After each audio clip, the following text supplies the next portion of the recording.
حضور نبی کریم صلی اللہ علیہ وآلہ وسلم کے فضائل و کمالات اور معجزات میں سے ایک یہ ہے کہ اللہ رب العزت نے آپ کو معراج کے معجزاتی سفر سے وہ خصوصیت عطا فرمائی کہ جس سے کسی پیغمبر کو مشرف نہیں فرمایا گیا، اور جو بلندی آپ کو عطا کی گئی کسی کو وہاں تک پہنچنے کا شرف نہیں بخشا۔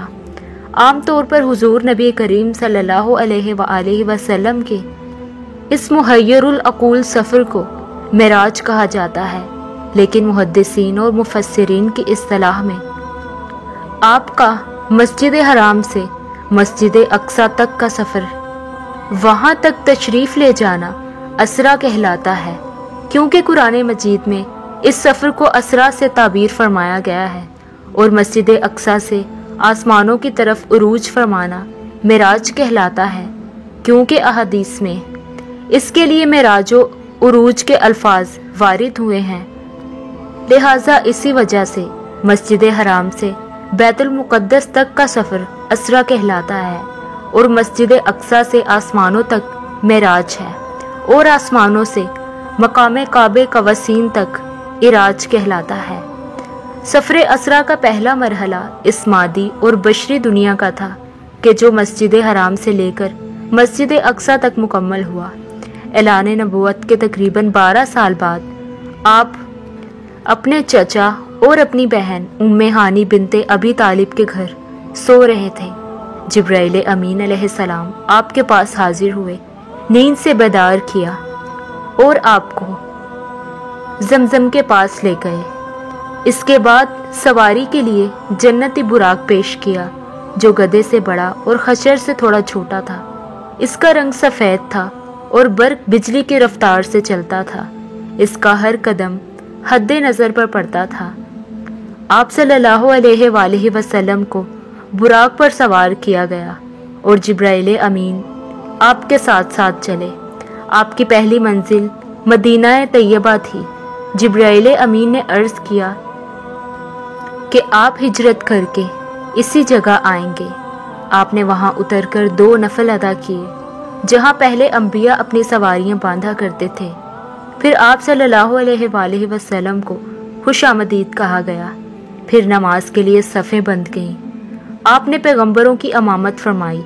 پھر آپ کے سامنے 3 پیالے پیش کیے گئے، ایک میں پانی، دوسرے میں دودھ اور تیسرے میں شراب تھی۔ آپ صلی اللہ علیہ وآلہ وسلم نے دودھ کا پیالہ اٹھایا۔ جبرائیل امین نے مبارکباد دی۔ آپ نے فطرت کو اختیار کیا۔ اسرا کے بعد عروج شروع ہوا، جو اس پہلے سفر کا دوسرا مرحلہ تھا۔ یہ فضا اور خلا کا سفر تھا، جو مسجد اقصی سے پہلے آسمان تک مکمل ہوا۔ پھر دوسرے سفر کا پہلا مرحلہ شروع ہوا۔ یہ عالم سماوات کا سفر تھا، جو پہلے آسمان سے 7ویں آسمان تک مکمل ہوا۔ اس مرحلے میں جب آپ صلی اللہ علیہ وآلہ وسلم پہلے آسمان پر پہنچے تو فرشتوں نے آپ کا پرتپاک خیر مقدم کیا۔ اس مرحلے میں آپ نے بہت سے مشاہدات فرمائے۔ دوسرا مرحلہ 7ویں آسمان سے سدرۃ المنتہا تک مکمل ہوا۔ سدرۃ المنتہا پر تمام خلائق کا علم ختم ہو جاتا ہے، کیونکہ اس کے پار جو ہے وہ غائب ہے۔ نیچے سے جو کچھ جاتا ہے وہ یہاں لے جایا جاتا ہے، اور اوپر سے جو احکام الہی آتے ہیں انہیں یہاں وصول کر لیا جاتا ہے۔ اسی مقام پر آپ کو جنت کا مشاہدہ کرایا گیا۔ یہاں ایک درخت کے نیچے ایک بوڑھے بزرگ پر حضور سرور عالم کا گزر ہوا کہ جن کے گرد بہت بڑا گنبد ہے۔ آپ نے فرمایا کہ یہ کون ہے؟ لہٰذا جبرائیل امین نے عرض کی کہ یہ آپ کے دادا حضرت ابراہیم علیہ السلام ہیں۔ آپ نے ان کے قریب جا کر انہیں سلام کیا۔ ابراہیم علیہ السلام نے سلام کا جواب دے کر جبرائیل امین سے پوچھا کہ یہ کون ہے؟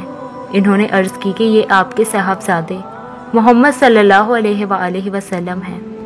لہٰذا آپ نے بھی سلام کی اور مرحبا کہہ کر حضور کے لیے خیر و برکت کی دعا فرمائی۔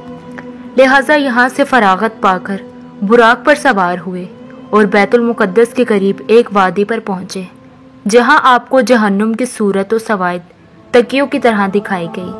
جبرائیل امین نے پوچھا کہ حضرت آپ کو جہنم کی کیفیت کیسی محسوس ہوئی؟ آپ نے فرمایا کہ سیاہ کوئلے کی طرح نظر آتی ہے۔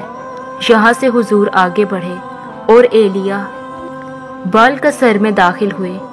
یہیں سے مدینہ القدس ظاہر ہوا جو کہ ارض شام میں واقع ہے۔ یہاں پر آپ کے استقبال کے لیے ملائکہ کی ایک بہت بڑی جماعت استقبال کے لیے حاضر ہوئی۔ استقبال کرنے والے وہ فرشتے گنتی اور شمار سے باہر تھے۔ آپ ایلیا کے باب یمانی سے داخل ہوئے اور مسجد اقصی میں پہنچے۔ یہاں دروازے کے آگے ایک پتھر پڑا تھا کہ جسے جبرائیل امین نے چیر کر براق کو باندھا۔ لہٰذا اسرا کے بعد عروج شروع ہوا جو اس پہلے سفر کا دوسرا مرحلہ تھا۔ یہ آپ کو جنت کا مشاہدہ کرایا گیا۔ سدرۃ المنتہا پر جبرائیل اور براق رک گئے۔ جبرائیل علیہ السلام نے عرض کیا کہ یا رسول اللہ، اس کے آگے اللہ رب العزت کے انوار و تجلیات کا براہ راست ورد ہو رہا ہے۔ اگر میں بال برابر بھی آگے گیا تو جل کر خاک ہو جاؤں گا۔ پھر تیسرے سفر کا پہلا مرحلہ شروع ہوا جو سدرۃ المنتہا سے لے کر لا مکان تک مکمل ہوا۔ سدرۃ المنتہا سے آپ صلی اللہ علیہ وآلہ وسلم کو رفرف پر سوار کیا گیا۔